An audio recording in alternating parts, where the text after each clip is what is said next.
Do you want to win a next Splatfest? Do you want to win the rest of the Splatfest in Splatoon 3's lifetime? Do you want all the extra, juicy Super Sea Snails that comes with victory?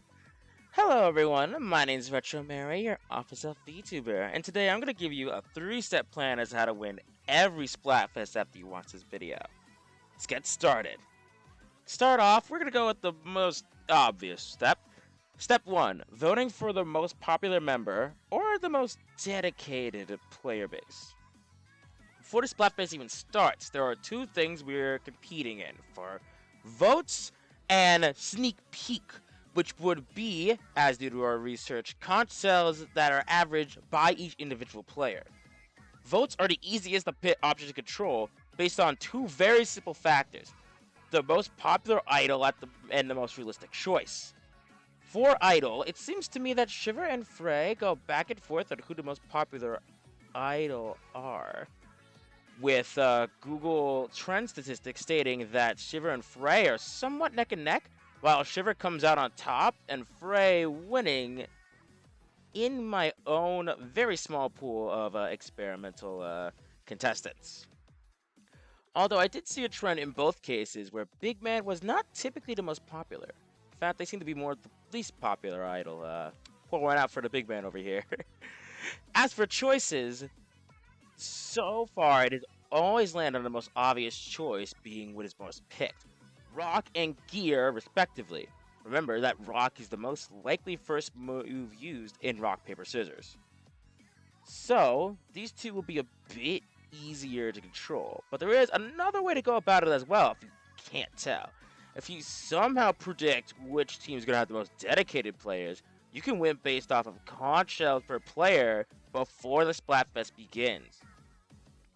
Keep in mind, you can't control how dedicated the other players are, so this would basically be a 50-50.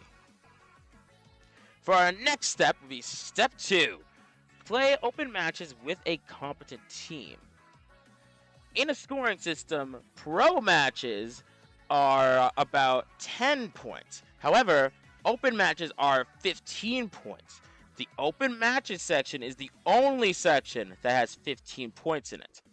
So if you have friends that are at least about rank A+, and you guys play together, you will most likely beat most of your opponents in Turf War. Because a lot of the casuals in the community will be playing to get to that grub leader role, so they can get the most amount of shells possible. If you can dominate well enough to win 10 times, 100 times, and 3 times matches for the Turf Wars, then you are absolutely golden, and you can move on to your next step. Step 3. During halftime, play Tricolor if you haven't won the halftime, and playing Turf War open if you did win the halftime. According to math from a Squid School video that I will link in the description, the teams winning halftime would have to have at least 3 times the amount of wins to win in Tricolor. Because they are the 4-player team, they get an inherent disadvantage. So halftime winners are better off playing another mode. However, if you aren't the winning halftime team, then calculations indicate that you should play Tricolor to get the most clout possible. Remember, Tricolor also counts as an open category, not a pro. There is also the fact that Turf War is the only mode with 100 times and 3 times clout points. So that would be another reason not to play Tricolor. Another strategy for step 3, if you want to really differentiate from it, is to try and disrupt the other two teams by, if you win halftime, playing the pro matches. This should be used if you somehow know you aren't going to win the open events at the Splatfest. If you're the only team with 2 blocks of 10, and the other two teams get 1 block for open and 1 block for votes and or conch shells, then you're still more likely to win the Splatfest. And at the end of the Splatfest, at that point, you should have about 20 to 25 points and win it pretty handedly based on how Nintendo's scoring everything. So, that would be our main 3-step plan for winning a Splatfest.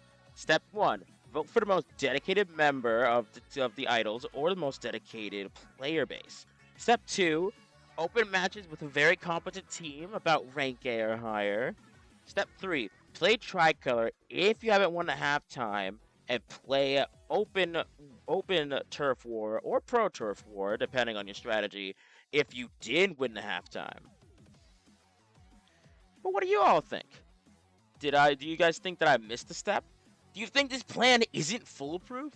Do you probably should you probably not think about all this, just enjoy Splatfest like a normal person?